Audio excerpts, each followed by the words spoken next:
If you've received a notification that your tax return has been accepted by the IRS, it's a crucial milestone in the tax filing process.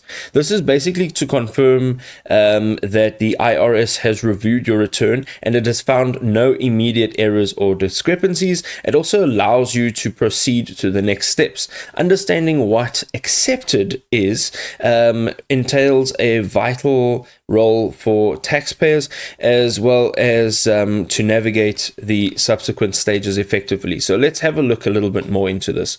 So the meaning of accepted in your status. An accepted status means that the IRS has completed its preliminary review of your return, verifying that all the required information is actually present in the return and in a format that can be processed further.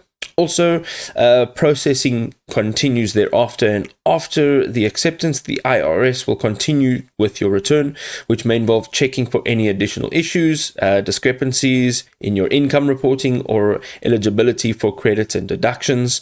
Thereafter, there is a refund period. So if you are due a refund, acceptance starts the clock on processing and issuing payments. The timing of refunds can vary depending on the filing method and whether any additional reviews are required.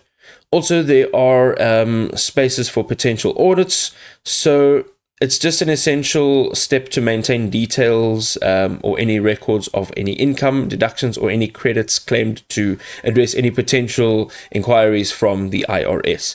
Also, you need to make sure that if there are any errors discovered during the processing phase, you may need to file an amended return or a response to the IRS requests for additional information.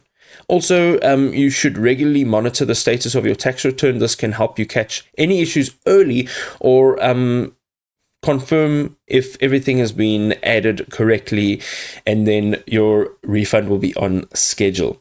If this really was helpful, you can go ahead and drop us a like, and I guess we'll see you in another video.